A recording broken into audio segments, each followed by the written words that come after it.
I'm Mark Stewart, and I'm following up from a talk with voters here in Brattleboro, and there was one kind of searing exchange that I'd like to address here. It is from a woman whose companion is disabled and wanting to know, how does a libertarian deal with that when we in Liberty want to have slim government? Now, I'm not a big L libertarian, I'm a small L. I'm a liberty-minded Democrat.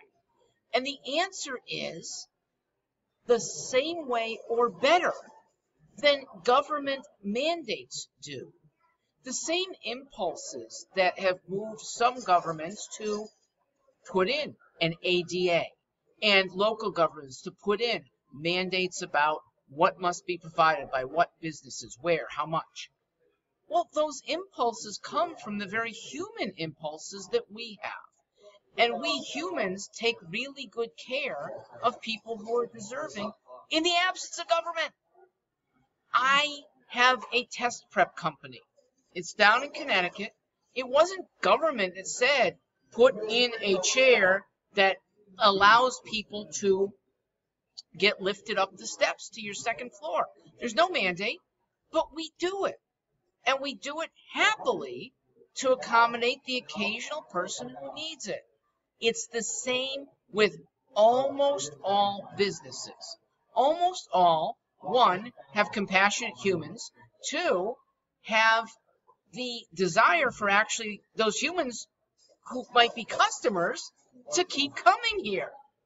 So most businesses will accommodate anyway.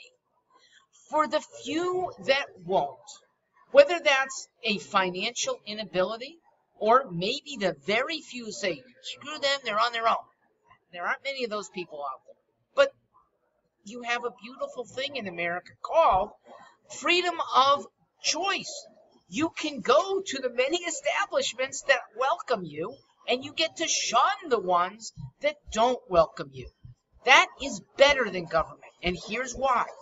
When there are mandates that, let's say, in New York it's happened, there had to be a certain number of handicapped restrooms, not just porta potties, but handicapped sites for festivals on the streets.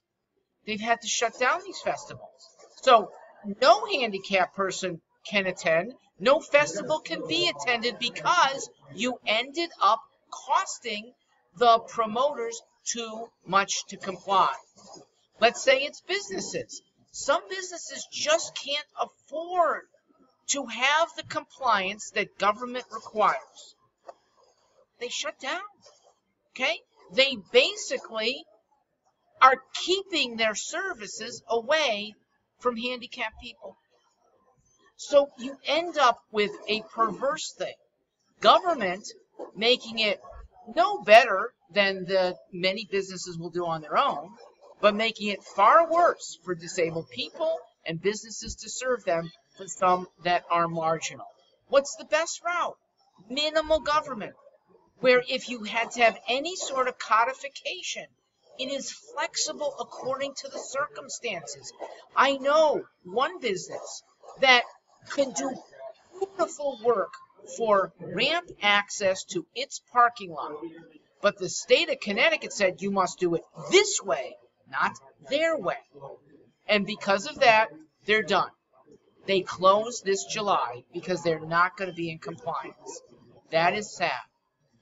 Libertarians work with humanity, but don't use government to force humanity into the wrong positions. We have very good instincts as a society.